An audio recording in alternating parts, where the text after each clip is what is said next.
こんにちは、お手紙ヤギです。横浜に行ってきました。めちゃめちゃいいお天気なんですが、この日の目的地はここです。横浜港大桟橋ターミナルです。せっかくなのでちょっと遠回りして中華街の方も覗きながら歩いてきました。春節が近かったので中華街はいつも以上のにぎわいでした。JR 石川町駅の中華街方面出口から中華街を抜けて山下公園の遊歩道をみなとみらいの景色を見ながら歩くというのが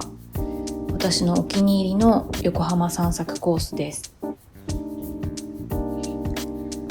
今回は毎年大桟橋ホールで開催されている素材博覧会というハンドメイドのイベントに参加してきました。あらゆるクラフトの材料が揃っている楽しいマーケットです。中の様子を映像でお届けできたらと思っていたんですが、お買い物に夢中になって気づいたら全然撮影してませんでした。アルパカの毛糸を買ったこちらのお店だけ少し撮っていて、こんな感じです。購入したものは前回の編み替え動画で詳しく紹介しているので、よければそちらもご覧になってみてください。素材博の後、いろんなお店をはしごしながら桜木町までたどり着きました。ランチを取らずに過ごしてしまったので、夕方すごくお腹が空いて、家に帰る前に駅前のベーカリーカフェにちょっとだけ寄り道しました。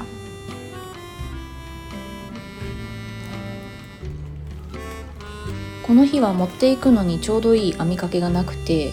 素材博で多分素敵な毛糸に出会えると思ったので、外出先ですぐ編めるように編み針だけカバンに忍ばせてきました。ということで現地調達した毛糸でキャストオンしてます。外出するときいつも編みかけを持っていくかどうか迷うんですけど、だいたい目的が済んだらさっさと帰宅してしまうので、持って行っても取り出さずに終わることが多いです。でも持っていかなかった時に限ってあればよかったって思う待ち時間ができたりするので、毎回迷ってしまいます。昔は結構目的もなく外に出かけることが好きだったので、その頃編み物をしていたら隙間時間だけでも結構編めてたかもって思います。今はネットで何でも探せたり買えたりする時代なので、あんまり何か未知のものを求めて街に繰り出すみたいなお出かけをしなくなりましたが、たまに出かけるとやっぱり何かしら面白い発見があるので、こうやって外に出る機会も大事だなと改めて思ったりしました。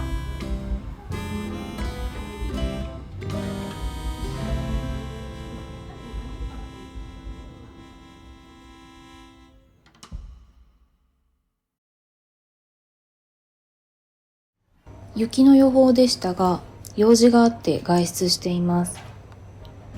降り始める前に帰ろうと思っていたんですが、この通り。諦めて小降りになるのを期待しながらカフェで時間を潰すことにしました。この日はクラムチャウダーを注文しました。個人的に寒い日に無性に食べたくなる食べ物第1位です。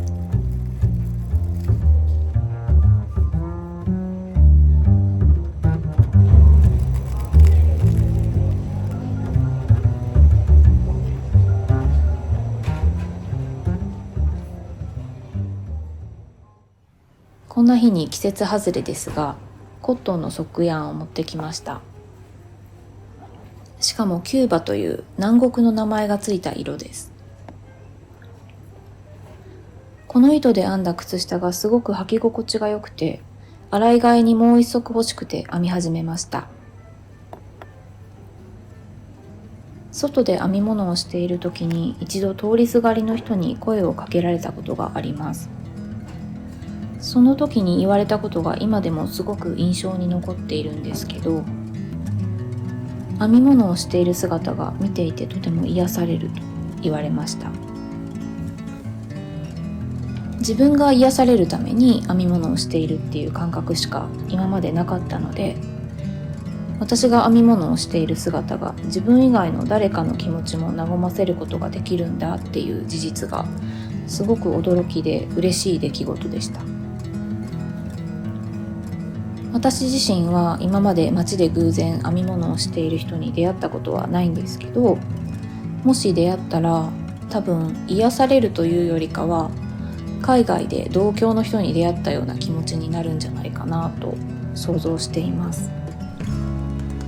ネット上では編み物が趣味って人と比較的簡単に遭遇できるんですけど、リアルな世界だと毛糸屋さんに行ったりしない限り基本出会わないので、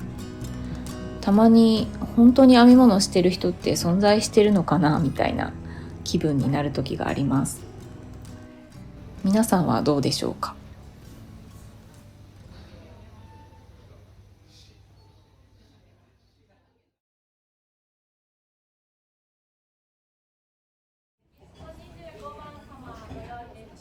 この日も用事があって出かけています。早めに到着したので持ってきた編みかけを進めながらゆっくり時間を潰そうとしていたんですが、プロジェクトバッグを開けて中を見たら、輪針をストッパーに付け替えたままシャフトを持ってくるのを忘れてしまったことに気づきました。なのでこの日は読書に切り替えました。持ってきてたのはこの本です。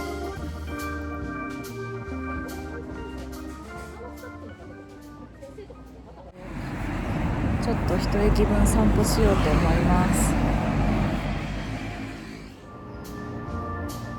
道具を現地調達しようかなと思っていろいろ歩き回りましたが、結局めぼしいものが見つからずウィンドウショッピングだけで終わりました。こんな日もあるということで。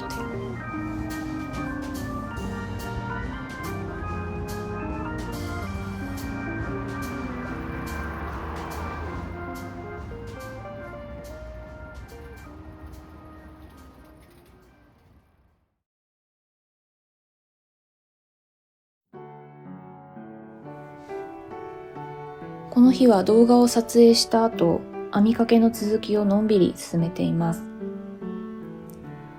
編み物をしている時に聴いている音楽の話をしたことがありましたが、最近は何もかけずに無音で作業するのも好きです。暖かい日はリビングの窓を開けて、外から聞こえてくる車の通り過ぎる音とか、公園で子供たちがはしゃいでいる声がかすかに聞こえてくるのが何とも言えず落ち着くひとときです。うちの猫も窓の外の音を聞くのが好きです。海が近いので時々トンビの鳴く声も聞こえてきます。子供の頃も海の近くに住んでいたので、トンビの声は聞こえてくるといつも懐かしい気持ちになります。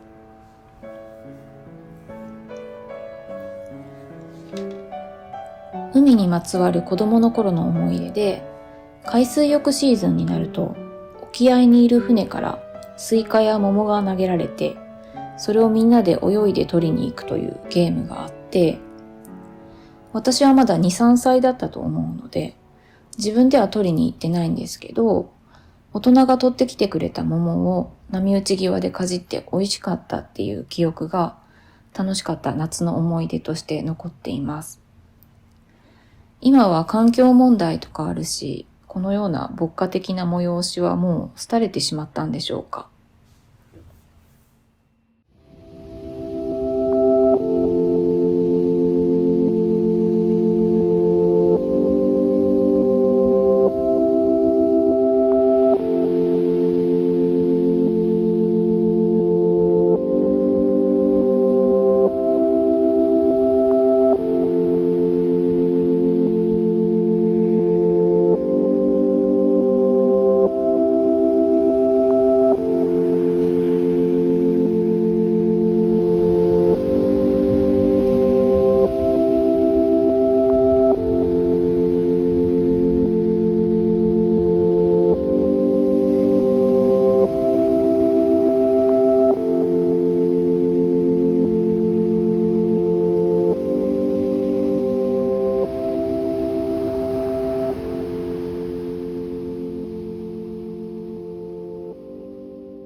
初めてパン作りに挑戦しました。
焼き上がるまでの待ち時間に網掛けを進めます。お菓子作りは子供の頃ドーナツとか簡単なものなら作ったことがあるんですが、あまり上手にできた記憶がなくて基本苦手です。パンはさらに発酵という難しそうな工程もあって、多分一生手を出すことはないかなと思っていたんですが、最近どうしても食べてみたいパンに出会って挑戦してみることにしました。お菓子やパン作りの苦手だなと思うのは、きちんと計量しないと失敗しがちなところとか、あと待ち時間が待ってられないっていうのが苦手なポイントです。でも編み物があると待ち時間はそんなに気にならなくて、いつの間にか過ぎてくれるのでいいなと思います。初めてパン生地の発酵する様子を見てすごく面白かったし、